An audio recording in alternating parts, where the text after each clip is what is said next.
another episode of Well-Adjusted Mama. I'm your host, Dr. Laura Brayton, and today's guest is Latham Thomas, speaking on optimal wellness during pregnancy and beyond, the Mama Glow style. Latham Thomas is a maternity lifestyle maven, woman's wellness and birth coach on the vanguard of transforming the maternal and woman's wellness movement. A graduate of Columbia University and the Institute for Integrative Nutrition, Latham is the founder of Mama Glow, a holistic lifestyle hub for women to explore optimal well-being. Her practice provides support to pre-postnatal women along their journey to motherhood, offering culinary and nutritional services, yoga, and birth coaching services. She is co-founder of the Mama Glow Film Festival, a platform for maternal advocacy through film and philanthropy, which launched in 2011 with Christy, Turlington-Burns, and Selita, Ebanks. Latham launched the Mama Glow Salon Series in 2012, hosting the East Coast premiere of More Business of Being Born, and partnered with the Environmental Working Group to launch her co-branded Non-Toxic Pregnancy Guide. Bridging the gap between optimal wellness, spiritual growth, and radical self-care, Latham Thomas is emerging as the go-to guru for modern holistic lifestyle for women during pregnancy and beyond. She lives in New York City with her son Fulano and their turtle Climby. Latham's first book, Mama Glow, A Hip Guide to Your Fabulous Abundant Pregnancy, debuted at #1 on Amazon in November 2012. Latham is helping to green the planet one belly at a time. For more information, please visit her website at mamaglow.com. Welcome to the show. Hi, thanks for having me. I think I might have pronounced your son's name wrong. How do you say it? Fulano, Fulano. Fulano. Oh, you got it right. So I'm so excited for you to share with our audience about who you are and what you're doing. I mean, you are just really making some massive, amazing changes for women's health and especially for pregnancy and birth. So I'm just really excited to have you share your wisdom today. Oh, my gosh, thank you. Thank you for having me. Yes. So if we could just start off with you sharing kind of your personal story of really what's behind this mission, because I really see that from you and feel that from you, that you're really on a mission. You have this really large purpose. And what inspired you to have that? Well, I think it was really the birth of my son.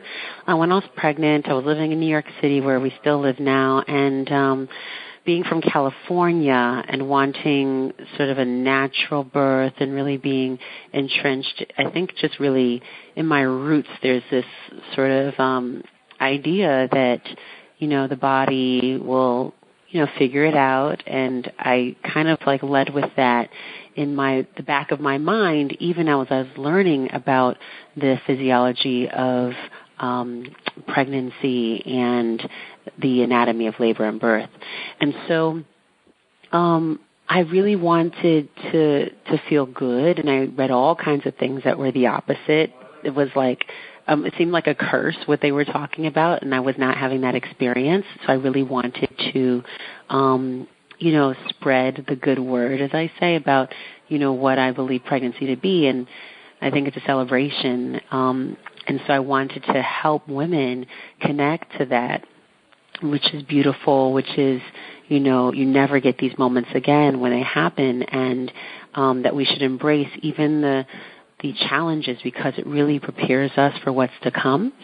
And so I think Mama Glow was really born out of that, you know. And I was inspired when I gave birth, had a beautiful birth with my son here in the city with a midwife at a birth center. And I, at that moment, like shortly after he was born, I was like, I really have to help women to experience this. I have to help protect the integrity of the birth process, and whatever that means for that person. But I know I have to step in to do something. And I committed myself then, which is a tall order when you have like a couple, you know, moments, old newborn, hanging out on your abdomen. but I felt that strongly. I really did. And I remember that moment so clearly. And my son's now 11, and I'm so grateful that I get to do this every day to help moms. That's amazing. I mean, it's, you know, you hear how, you know, a birth will really transform a woman, you know, when she becomes a mother. And it sounds like that transformation was, also birthed this business for you as well, Mama Glow. Exactly. That's so cool. So I had the opportunity to read the non-toxic pregnancy guide that you co-wrote with the Environmental Working Group, and it was excellent, and it had a lot of really important information in there. Can you share a little bit about what the content is and what's really important lifestyle-wise for women during pregnancy? Sure. So I was really excited to work with the Environmental Working Group on this initiative specifically because, as you know, people who are on this mission to help women and families make healthy choices, the information that's out there is either sort of like fear-driven, right? So it's like, forcing you to make a choice and like making you feel like you're a bad person if you were doing something totally different before. And I really wanted to change the framework of the conversation, but also I thought that really, if you think about it, even though people can find this information, when they look for it, it's really it's hard to kind of dissect, but also it's daunting to go through all this data. And there's tons of data points. And if you go to the Environmental Working Group's website, you'll find tons of information applicable to any question that you have, and it's all evidence-based. So what we wanted to do was kind of distill elements of what we thought were major toxic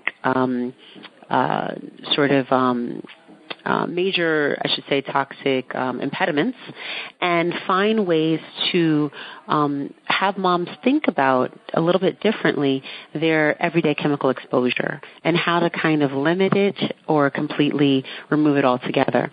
So it's more of an educational and aspirational guide because it is about arming yourself with information and making choices around how you're going to navigate your life, not just like what you put in your mouth in terms of food and water, but the toxic chemicals that we're exposed to every day in the air and consumer products. And I think that because these chemicals can cross the placenta and negatively impact the growing child, there is this incredible opportunity that we have to reach people because their consciousness is really open to make better choices because now they feel like they want to do better for the baby, right? And so that was the impetus behind the guide. And so we focus on 9 areas, and we call them the 9 glow tips for your 9 months. And so obviously there's more than 9 tips, but there's 9 categories. And in each of those categories, from mercury to lead and fragrance and food chemicals and water contaminants, there's definitely toxic cosmetic ingredients. We approach like everything.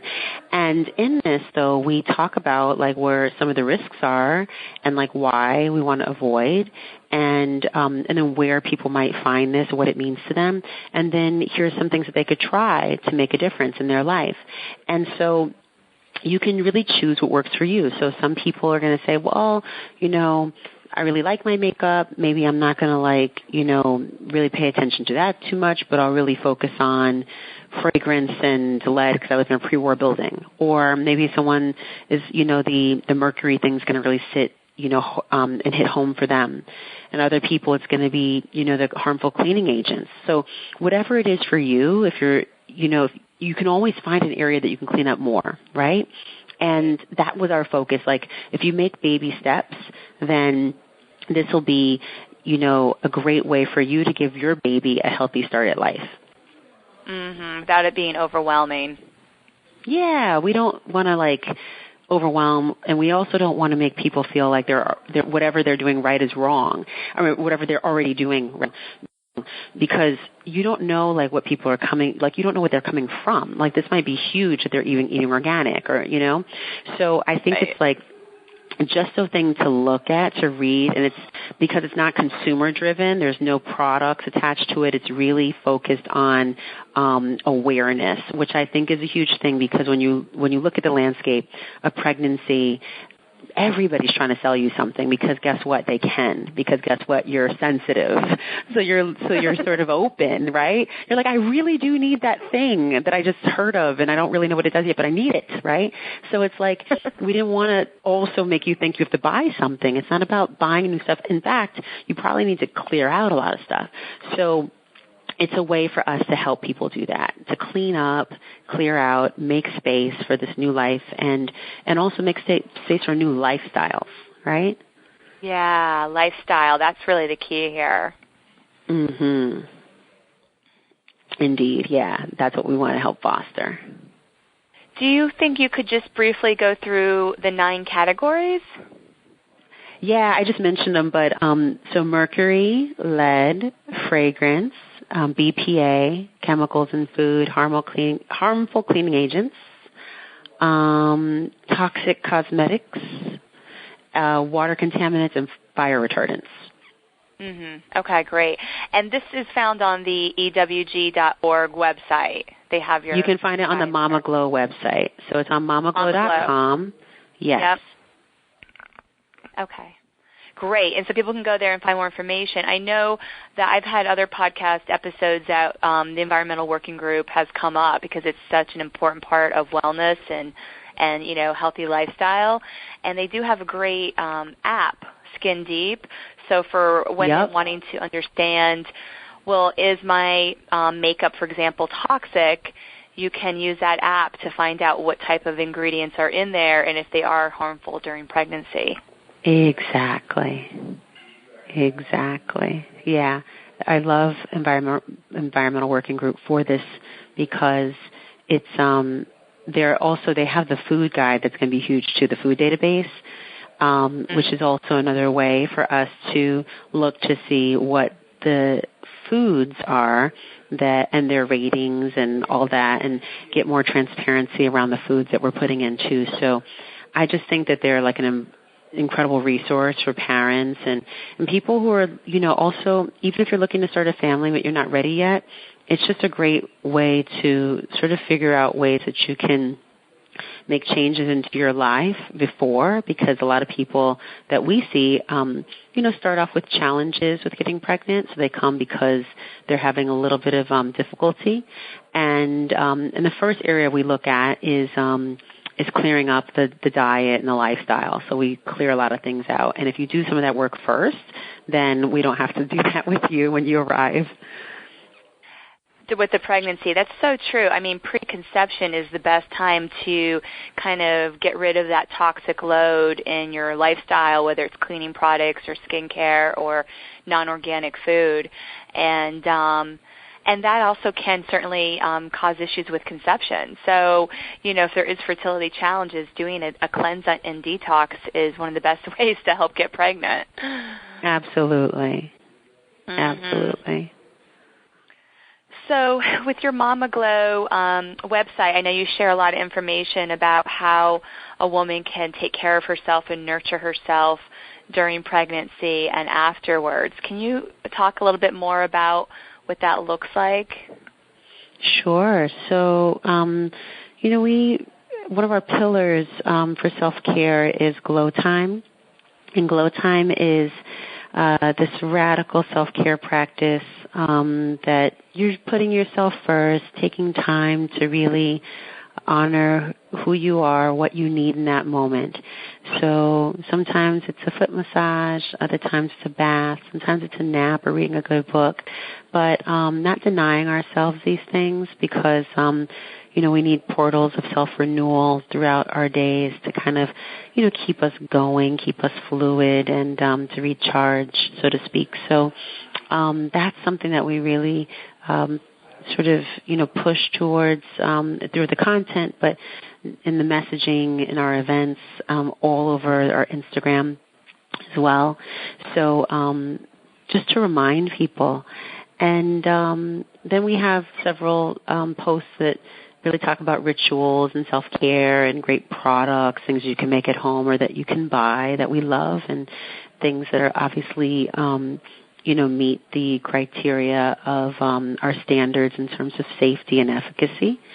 And And then I would say also we share some of stories from our community. So there's other mothers, and they'll share some of their stories, whether it's like a birth-related story that helps us to keep pushing the positivity of the birth experience, whether that's talking about their journey to self-care, so that's a big piece of it, I think, is really like helping women to own this space of loving themselves in a different way, because before your baby arrives, those are the last moments that you have where you're a single person, or if you're already a mother, before the next one arrives. And so establishing these lifestyle habits before the baby gets here also ensures that once they arrive, you'll still make time for yourself. And so we just really recommend it. And another thing I think is the sister circle and community. We're really big on, finding people who are in your tribe, right, that can help support you, hold you accountable, and witness, what you're experiencing, what you're going through, whether it be challenges or triumphs. So that's a big piece for us, too. Like, we're really about, letting the women emote, but also witnessing what they're going through, and witnessing and listening to what it is that they need. And so a lot of people come because they know there's going to be that kind of content that really speaks to what's happening for them. And again, we echo that through Instagram, because I think that's something that everybody's tuned into. It's like a great way to kind of get a daily dose, or even like a moment-to-moment dose of inspiration. So we like to push things throughout. So wherever people are, popping up, they get to download something that might be very useful for them in that moment. Mhm. I think that's so huge. Emphasizing that self-care postnatal, and that support from other women, other mothers in your community that are like-minded. I see that a lot in my practice, where a new mom, especially a first-time mom, is overwhelmed easily. That can easily happen, and really self-care, falls off the wagon.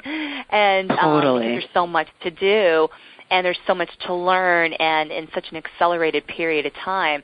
And so it's good. I want women to know that there are resources out there that can help with support and guidance, and that self-care is so important, because the more you take care of yourself, the better you can take care of your baby and your family.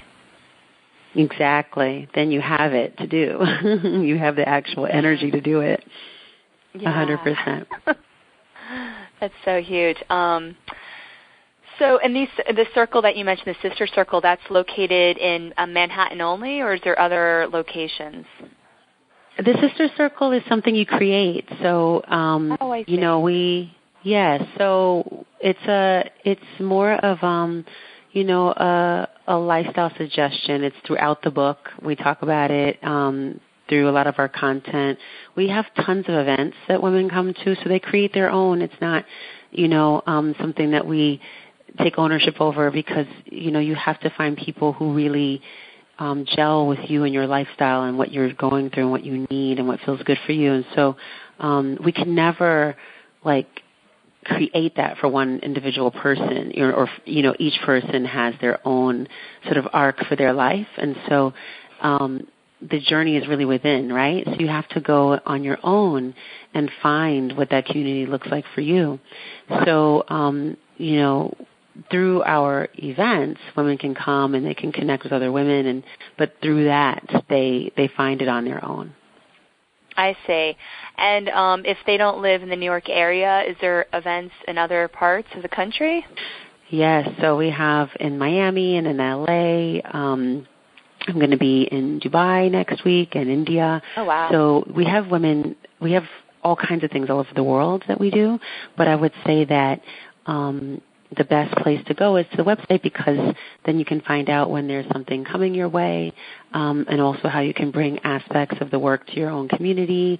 We have trainings and things happening this year that people can dial into, and like a lot of great practitioners from nurses and midwives to doulas that are going to be taking some of our trainings and stuff coming up this year. So there's all kinds of ways to lock into community and connect with other like-minded people that really want to be a part of this growing movement of compassionate care for mothers and babies as they make their way into the world together. And that's what we're really here to support. So whether it's parents coming in, whether it's educators that are coming, we want it to be a space for everyone. What's interesting is that for me, I see the birth continuum is always unfolding everywhere. So I don't see it just as, this 10-month period between a mother and a baby, but I see it in women that I know who are, moving into writing their books like you're doing, or launching businesses, or writing screenplays, or, it's just another iteration of who you are. And the same energy that goes into cultivating a new life and a new person coming into your life is the same energy that you put into everything else that you do. And so it's also cultivated in the same part of your body and your consciousness, right? Where we hold our dreams and our visions and our goals, we hold our babies. So everything comes from that same space, that same chakra. And so whether you're male or female, whether you're having a baby or you're done having children, or you've yet to, there's always something that's sparking within that wants to be born through you. And so connecting to whatever that is for you is something that we're also about, right? So we're also about people just owning their glow and connecting to that inner shine. It's something that, we speak about so that other women, after they have their babies, or people who are coming way later, can find something they can tap into and root and sink into a movement that is about women reclaiming their bodies as sacred, as divine, as capable, strong, beautiful, embracing the parts of themselves they haven't integrated, pulling everything back into the fold and loving themselves. Because ultimately, giving birth is about love. We're all conceived, through love, right? Birth is just an act of love.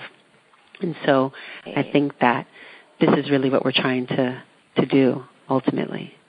Bring back the love. That was so beautiful. It gave me chill bumps. Really, it's really like that is the essence of living a full human experience, right? Is really just allowing our light to shine and lighting the world up around us instead of, staying, behind the scenes. Yes, exactly. Right? It doesn't help anybody if we're behind the scenes, right? Just like you doing the podcast is huge, because you could have been like, oh, just who wants to hear it? But guess what? You didn't. You did it, right? You did it. And so it's here. But guess what? It's helping people because it's here. So it's huge. It is, and I think, you and I really have that in common, that I think we both really are wanting to help, inspire women to really let their light shine, in whatever way that is, because we are all unique. We all have our different talents and skill sets, whether we're mothers or not, but there's so much that that we can bring, and that's just going to help the whole world. The more that we shine, the more we're helping everyone around us. Exactly. 100,000%. That's awesome. So I feel like you really did a great job explaining kind of what the Mama Glow style, is regarding pregnancy and birth. Is there any last thoughts or suggestions that you'd like to share today? I would just say, wherever you are in your journey, wherever you are along your way, just remember that you're never alone, and that if you are on your way to having a baby, all of the tools that are available to you right now, it's the best time to be having one, because when I was having my baby, there was not the internet. I should say it existed, but nobody used it. Was not what it is today. It's a beast, right? It's something that we can really take advantage of. So really take full advantage of all the resources at your fingertips. There's no need to be shy, and there's no reason to be lazy. Now everything is here, and so it's a very important time as well to really be mindful and cognizant of what choices we're making on a regular basis and how those choices align with really what we want. So I would say to, as you're listening, make sure that, things like that you incorporate into your daily practice, like listening to this podcast, or if it's taking a walk or whatever you do for yourself, that you make sure you take that time, and not feel guilty about it, and then continue to, find supports and other people that are doing things that, make you feel inspired. And that's all I would say, There's tons of amazing information and resources to help guide you. And I really wish that, like, when I was pregnant, there was just all this stuff here. I had to, first of all, I had to use a phone book to find a practitioner. Like, now you can, go on websites and get ratings, and you could talk to people, and, there just wasn't. We're so blessed right now. So, arm yourself with information. And this, a lot of people, it's true. Think about it. You would have not had. That guidebook that you wrote is completely free. So, this stuff is really easily accessible. Yeah. Exactly. So don't hesitate to use the resources. And you know what? I think one misconception, too, that maybe some women have is that, having this more holistic, non-toxic lifestyle that you recommend on your website doesn't have to cost more money either. So, as an educated consumer, when you're really more empowered and informed about what to buy and not to buy, you can make better choices, and it doesn't mean that the products are more expensive. Exactly, and I think that's huge because, now we see there's evidence, there's all kinds of data points out there that can show you this. And I think everybody's argument before was that it's so expensive. But here's another thing. It's also expensive to be sick, right? And it costs a lot of money to go through repeated cycles of IVF, or to have to deal with, I don't even want to get to some of the things that you could also suffer, right?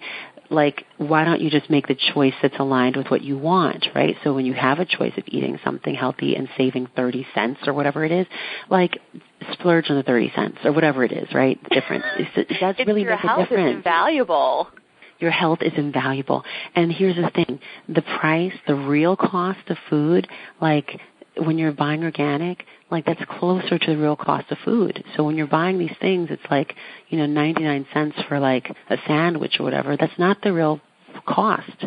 And so you're really not attuned to what's really happening in the world, where your food's coming from, how it's been prepared, all of that. You do want to have some sort of a connection to the chain, right? And so I would let that. Of that and think I'm making an investment in my health, right? I'm not spending money. I'm making an investment in my health. So I agree with you. We have to get that right. And I think there's tons of great films. There's Food Chains that's just recently come out, and it really shines a light on the food industry and the farm workers and things like that. You could really understand how much effort and energy it takes to get you one frickin' tomato. Right. We need to do better with our choices, and our choices are decided by where we spend our money. And where we spend our money is what determines what happens, right? In our food system. So if we decide collectively, we're done with, all this stuff with pesticides and this and that, guess what? They're going to have to get with the program, right? And change things. Mm-hmm. But we have to be the ones GMOs and everything. So we have to be the ones to decide. And so that's why, when you're engaging in these kinds of conversations, listening to podcasts like these, reading websites like Mama Glow or EWG, these kind of, dialogues that are constant will kind of remind you. And then when you're at the grocery store, all of a sudden you're making a better choice. And every day you keep making that choice, and all of a sudden it becomes the only choice, right? But take baby steps to get there. You don't have to rush. You don't have to pressure yourself, but just make a goal. And it's 2015. It's a nice time to figure out, like, what do you want to do, right? Like, to make a difference in your life and the life of others. Well, this is a great time, right? Like, we're still in January. Today's a new moon. So it's a nice time to think about what can I do differently, right? How can I be more supportive to my body? And what wants to come through me? How can I support it? Yeah. And, you mentioned one other thing, too. It's certainly about what's best for your body and your health, but really making those conscious choices are also impacting the environment and other businesses, like you mentioned, like the farmers, for example. When we're supporting farmers that are practicing sustainable farming that's organic and isn't using chemicals or GMO seed, then we're really we're supporting that type of business, and vice versa.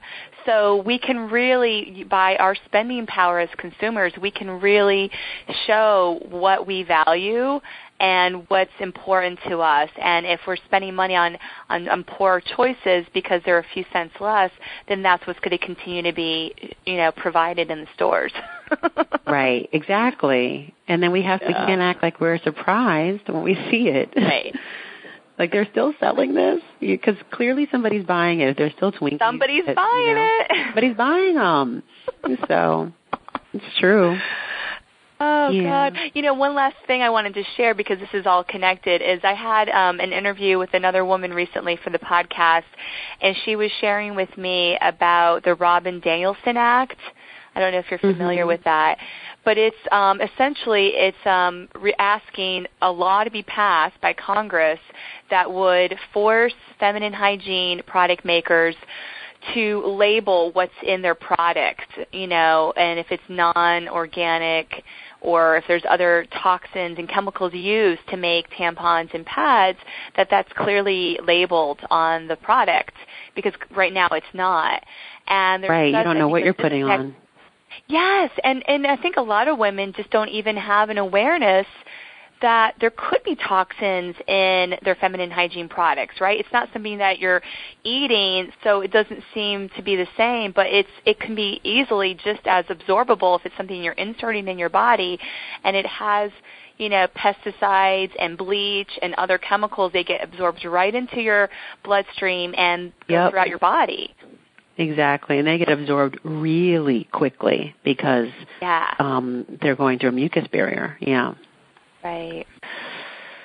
So, yes, this is, another reason why also that we see so many issues in terms of reproductive health, right, because of the toxicity of products. I had a friend who bought a bunch of tampons at one point, I forget, we were someplace, and she was like, oh, my God, they have, tampons for, whatever the price was. And so she's like, let's get a bunch. And so she got a bunch, and I remember she put them in a closet, and that was the only thing in the closet, and went back, a few days later and was like, oh, my God, come smell this closet. And it smelled like bleach, and it smelled horrible from just the products. And you don't realize that when you're in a drugstore, what's on the shelves, what the kind of scents they're emitting. But those cottons are, since cotton's a non-food, you can do anything to cotton. And so there's so much toxic load in the cotton that's used for clothing, that's used for tampons. And what's crazy is even when they're saying, oh, it's organic, whatever, they're still dyeing and using all kinds of agents to clean the cotton and also to process it. So it is not the safest thing to be putting inside your body. But women are wearing them for forever, right? And so when we think about the other thing, it's about repetition. Yeah, well, you have to give your body a break, and then we don't, right? So it's pretty intense, but I mean, again, like we have to find ways, there's all kinds of solutions to that. I think you just have to find what makes sense for you and your lifestyle and where you want to start along this continuum, and just every day make a choice to do better, right? Because once you know the information, then it's a choice, right? And for a lot of people, it's the illusion of choice. But right now, when you when you get the information in your arms, then you have to really make an informed choice. So I think that's the beauty of where we are today, is that we can make these choices. Yeah, and we can it's easier to get the information now more than ever before. Yes, exactly. Because you mentioned the Internet, there's so much information available at our fingertips that wasn't even around, 10, 15 years ago. Exactly. And now it's here, so. Yeah, wonderful. Well, Latham, once again, thank you so much for coming on the show today. Oh, my gosh, thank you so much for having me. It's so kind of you.